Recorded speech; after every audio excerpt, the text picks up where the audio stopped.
શ્યામ શાહ અમારા મિત્ર, ફિલ્મ ઇન્ડસ્ટ્રીમાં જેણે સિરિયલોના ડિરેક્ટર તરીકે પદાર્પણ કર્યું. જ્યારે સિરિયલોનો યુગ શરૂ થયો હતો ત્યારે શ્યામ શાહ અને હું પરિચયમાં આવ્યા. એમના દિગ્દર્શન હેઠળ મેં સિરિયલ કરી, ફિલ્મ કરી, ઘણા બધા પ્રોજેક્ટમાં સાથે કામ કર્યું અને અમે મિત્ર અને ભાઈ સમાન બની ગયા. આજે શ્યામ શાહ નથી એમ કહેતા મારી જીભ નથી ઉપડતી, પણ શ્યામ શાહ હંમેશા માટે અમારા દિલમાં જીવંત રહેશે. અમારી સ્મૃતિઓમાં હંમેશા એ જ ચહેરો સદાકાળ અમર રહેશે.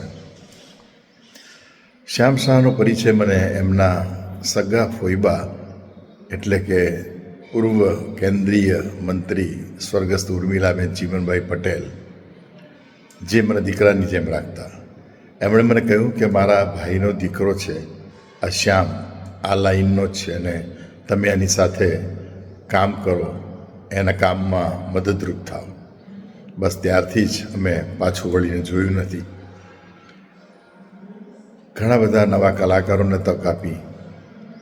વડોદરાના અનેક નવા કલાકારોને એમણે સિરિયલોમાં, ફિલ્મોમાં, પોતાના પ્રોજેક્ટમાં કામ આપ્યું છે. ઘણા બધા કલાકારો આગળ વધી ગયા અને અચાનક શ્યામ શાહ ધાર્મિક પ્રવૃત્તિઓ તરફ વળ્યા અને એમણે ફિલ્મોમાં, સિરિયલોમાં કામ ઓછું કરી દીધું. શિવ ભક્તિ તરફ વળ્યા. વડોદરામાં પોતાનો સરસ મજાનો એક આશ્રમ શરૂ કર્યો, જ્યાં દેશ વિદેશના અનેક શિવ ભક્તો આવીને શ્યામભાઈના સાનિધ્યમાં રહેતા. અચાનક મને સમાચાર મળ્યા કે ભાઈ શ્યામભાઈને કેન્સર થયું છે અને હું અચબચી ગયો. એમની સામે જવાનો મારો જીવ ચાલ્યો નહીં. હું જઈશ એવા મેં એમને આશ્વાસનો આપ્યા, પણ કેન્સર થયું હોય અને એ દુઃખી હોય એવો ચહેરો કદાચ હું ન જોઈ શકું. હું એટલો મૃદુ હૃદયનો માણસ છું કે કોઈને બીમાર પણ જોઈ શકતો નથી. અને આવા હસતા હસાવતા મારા મિત્ર શ્યામ શાહને હું કેન્સરના પીડિત દર્દી તરીકે કઈ રીતે જોઈ શકું? ખૂબ જ ટૂંકા ગાળામાં એ આપણને સૌને છોડીને ચાલ્યા ગયા. એમનું અવસાન થયું ત્યારે હું બહાર હતો એટલે જઈ શક્યો નહીં.